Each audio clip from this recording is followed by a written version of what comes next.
Hold up, hold up, hold up. It's that boy DJing. Don't give a damn. He cooler than a fan. Walking real tall. Some say he's a man. Yeah. But yeah, man, we're in Paterson.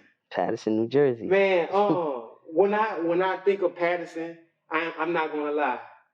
I just think about Fetty Wap. Of course, everybody. Free Fetty Wap. Shout out to WAP. You know, y'all know each other? Let me give you a quick story about WAP. So right before WAP and Monty actually blew, I gave them their first interview, sit down interview. Wow. Because I do interviews too. And in the interview, I basically, you can look it up on YouTube too. Great Market Media with DJ PaeDae and Remy Boys. I was literally telling them, I was literally telling them like that time next year from where we were, they was gonna be like the biggest things out, and it definitely happened. Wow. You know what I'm saying? So yeah, I actually grew up with WAP though. I went to a school that his mom worked at, so I know all his family, his brother, his mother, all of them. You know what I'm saying? Man, free Fetty Wap. Man. He put Paterson on the map. Now I knew about Jersey, but Paterson. Yeah. You know what I'm saying? Paterson different. Paterson is not a part of Jersey. and talk to us about that, man. Like, what? Paint the picture for us.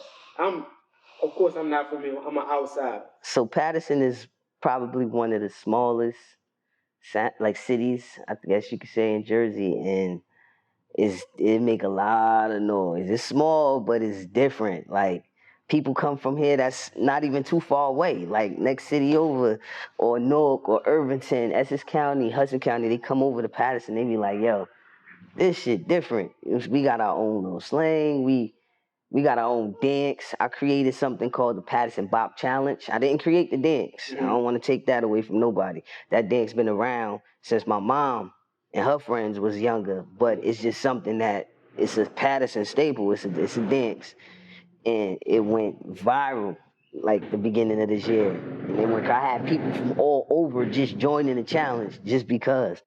So if you go on TikTok, our numbers is crazy on TikTok if you type in hashtag Paterson Bop Challenge. But that's a part of our culture. You know what I'm saying? And it's like a real.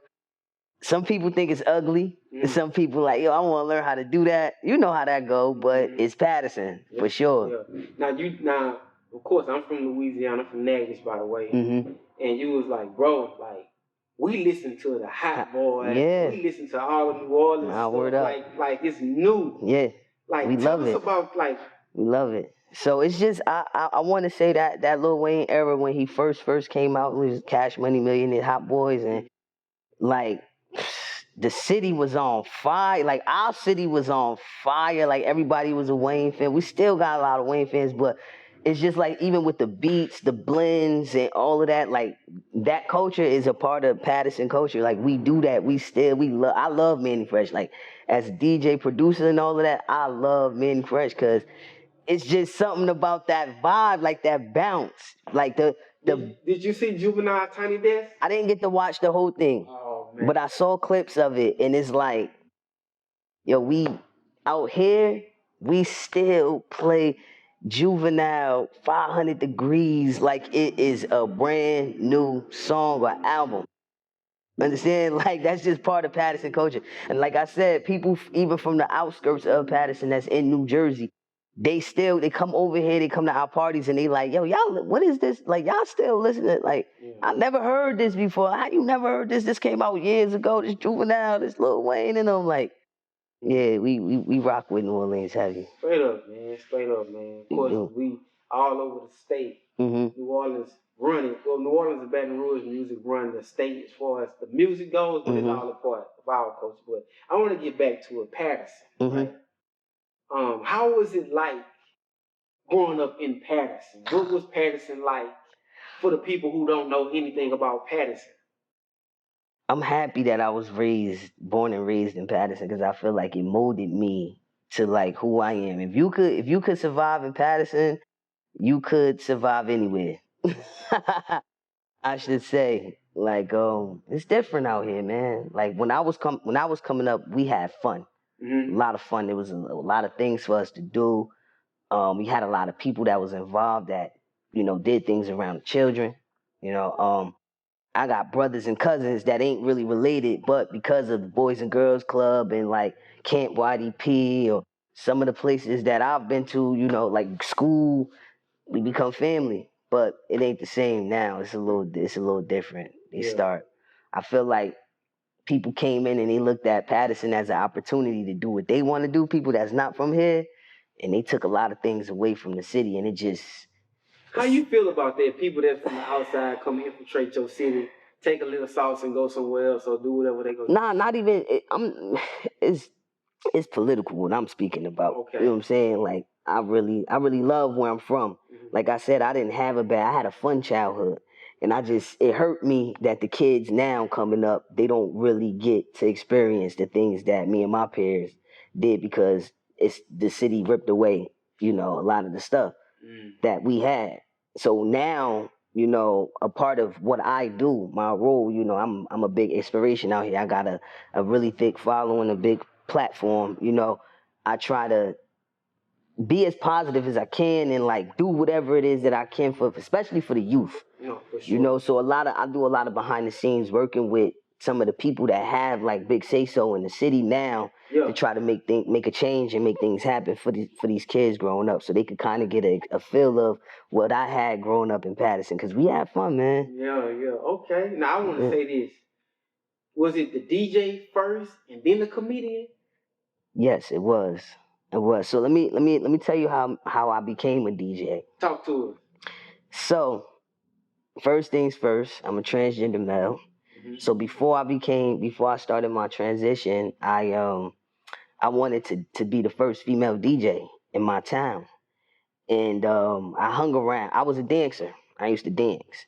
And I hung around other DJs that, well, Quest Flavor specifically. Mm-hmm. RIP Truck used to come to all the stuff that I was involved in as far as dancing.